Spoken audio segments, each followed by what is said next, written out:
Hey you handsome devils, this is Retro, and I'm going to call this a lazy review. There's no script or anything, this is just my thoughts. It's basically just brain fart for the next 15 minutes apparently. This is a review that I did in on my lunch break about the new Mulan. Hopefully someone enjoys it, because I sure as shit didn't. Hey Scrubs, this is Retro, and I know I primarily make gaming content, but I feel obliged to weigh in on the recent Mulan movie, as I saw it last weekend and then I saw it again since then, just to make sure I wasn't being a bah humbug pesky old timer. So this isn't going to be a massive critique. At some point, oh god, in this channel's future, I'd love to do in-depth critiques of both movies and games that were, you know, an hour, north of an hour long even, and really pick things apart piece by piece. This is just going to be a quick review that's probably going to be about 5 minutes maybe. When I first watched the movie, there were things that caught my attention, and the second time around I made a couple of really light notes. I've got a couple of talking points. This is without a script, this is just, I don't want to be that guy, this is my opinion. But these are the things that stood out to me. Okay, so I think it's probably a good idea to start out with what I thought was good or serviceable in this movie, and then we can get into the things that I thought weren't very good. Spoiler alert, there's 2 points for the quote-unquote good and about 8 or 9 for the bad. Okay, so starting off with the positive.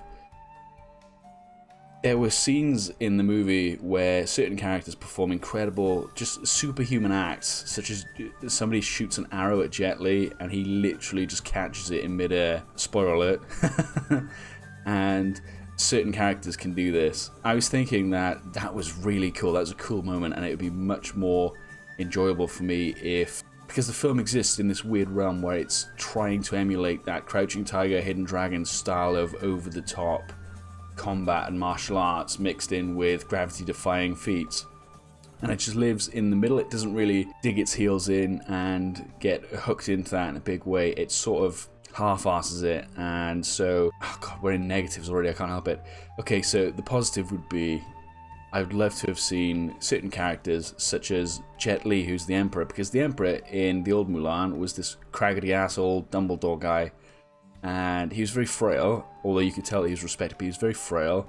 And you know, you've cast Jet Li as the Emperor in this film, so how about when he comes under attack, he has an amazing, really in-depth choreographed fight scene with these bad guys, and that would have been awesome to see. Instead, he has a little bit of a skirmish towards the end of the film. It's nothing too major. When I saw it, I thought, wow, you've got Jet Li, who's one of the best martial artists in the world. You could have really used him there. You could have had a really cool scene, maybe use him a few other times throughout the movie. Yeah, the fight scenes were okay. It's sort of like a pseudo Crouching Tiger, Hidden Dragon style, where it is gravity defying at times, and they do all these amazing feats that are impossible for a normal human being to perform. But then at other times, the movie doesn't obey that logic. So the fight scenes were okay, I suppose. That you could put the tick next to that if you wanted. That's it for the good. The bad.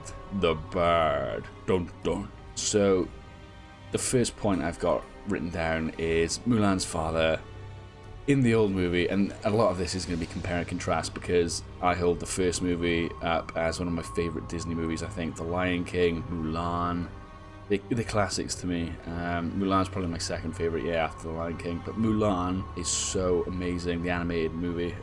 When I was watching this, it really stood out to me how much her father was talking all the time and justifying himself, compared to the old Mulan's father where he was quite stoic and he didn't really talk a lot, and when he did talk, you know it was because he had something important to say. You better shut the fuck up and listen.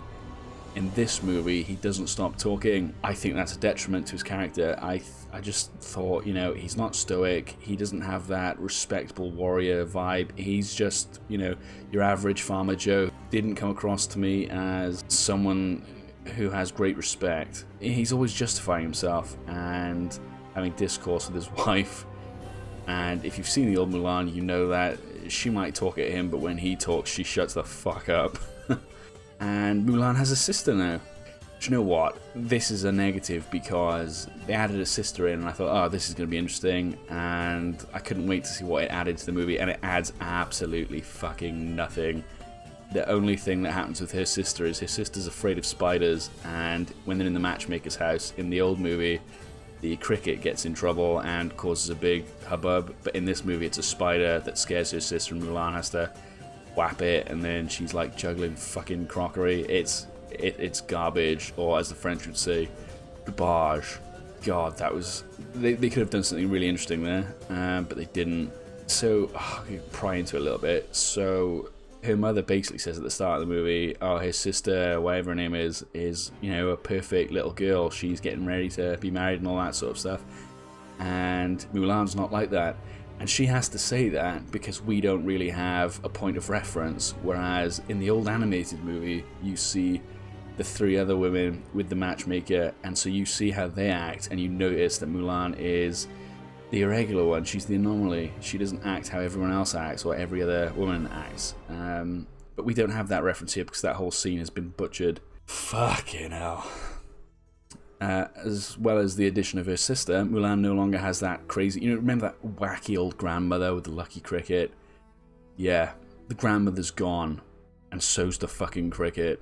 What is going on here? So I loved that grandmother. I thought she was hilarious, and the comedy that she and the cricket provided really, really nicely and neatly juxtaposed the seriousness of Mulan upsetting the matchmaker, because, you know, you can laugh at that scene in the old movie, and then all of a sudden it's like, oh, but there are serious consequences to this. None of that in this movie. It's literally the whole matchmaker scene is Mulan just gets makeup on, goes to the matchmaker's house, everything goes up in the air because she sees the spider, and she catches all of it. And it is, honestly, if we were baking a Mulan cake, it would be called a reduction. Insert good sound effect. Yeah, the cricket's gone. The most noticeable animal companions are from the original are the horse, Mushu, and the cricket. The horse, fucking hell. Talk about the horse later. The cricket doesn't exist now. I liked the lucky cricket. He didn't say anything, but he had a few humorous moments. And I suppose the big one, the big kahuna. There's no Mushu. There is no Mushu. There's no family, guardian, ancestor, spirit watching over Mulan. Well, there is, but fucking hell, we'll get to that. It's a phoenix that looks like it's a kite being flown by a child or some old person with arthritis. There's no Mushu. So the comedy that was in the original it's not really there. Yeah, they missed a beat with not having a comic relief character, or a dedicated comic relief character with quite dry and sarcastic humor. There is a comic relief character in this film, the new film, and it instead comes from a discount Ned from Spider-Man, who she meets during training. God, that's another thing we can talk about, the training montage. Fuck me. But yes, I don't think his jokes are as I don't think they're funny. Humor's subjective, but I thought, fucking hell, stop trying. The training. So there is a training montage, and I suppose now is a good point to mention that I loved the songs in the original Mulan, and there are no songs in this at all. What's really strange is that they have the montages with the music from the animated movie, but they just haven't got the lyrics. It's a really strange choice, because it's like, are they trying to go for live action? If so, stop goofing around with this sort of comical montage. If they're not, then I would have preferred a step-for-step mirror of the animated movie just in live action, I think. There's no Li Shang. I couldn't believe this when I heard this. And then I saw the movie and I thought maybe Donnie Yang's going to do that role and she's just going to get herself a sugar daddy. That doesn't happen either. It's really quite strange. Yeah, no Shang. No Shang. It's kind of a big deal for me. I thought Shang was an amazing character.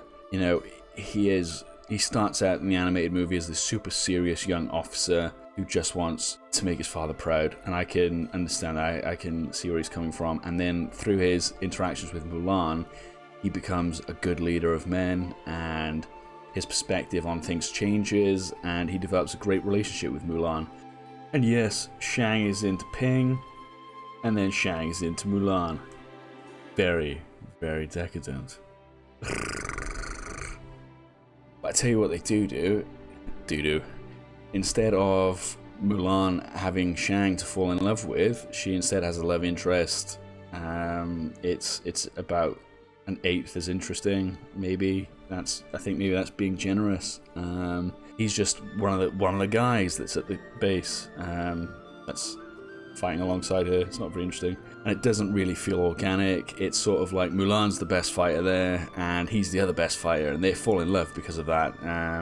It's so artificial. You'd have thought that, you know, McDonald's would have slapped a trademark on it, but no, they haven't. And also, I thought SHAUN gave the movie such a tremendous sense of dread when they come up over that mountain pass after they're singing songs, and that cheery emotion is instantly replaced by that sense of dread and loss, and they see that the army has been absolutely decimated by the Huns. That is such a standout moment for me. And then he finds his father's sword, and he realizes that his father's been, spoiler alert, killed. That is so powerful. And then the new movie, there's nothing like that. They go for a town that has been reduced to smolders, but there's no sort of... I was wondering if they were ballsy enough to put the little girl's doll in. No, they didn't put the little girl's doll in. There was nothing like that, nothing interesting. There isn't really an impending sense of doom. And I think that Disney, over the last couple of years, has got a really bad habit of this. They introduce a villain, and then they will undermine that villain and make it sort of a comical thing. Sort of like General Hux in Star Wars, where he's getting thrown around by the Force, and it's like, how am I supposed to take this guy seriously? You know, he's Kylo's slapping bitch. Kind of like that in this movie, where they've got this guy. They're not Huns, by the way. There's something else, I can't remember what they call them, but they aren't big burly hulks. Huns. They're just dudes that wear black and fight in what the fucking Chinese desert, whatever. Yeah, this movie also can't decide what location it's going to be set in. I know China's a big place. I've got a couple hours in Total War 3 Kingdoms, but this movie confused the shit out of me. One minute they're fighting in the snow, the next minute they're in the desert, then they're around geysers or geysers, whatever you fucking say that word. It's very, it felt very disjointed. But yeah, so the first sort of couple of minutes of the movie, the bad guys are introduced, and they ride their horses straight out of walled settlement, and instead of dismounting or throwing hooks up, they just jump off their horses towards the wall, and then their bodies just sort of transition into being horizontal, and then they just run up the wall like they're all fucking Spider-Man. And it's goofy, and maybe it would have worked if the whole movie was like that, but it's not.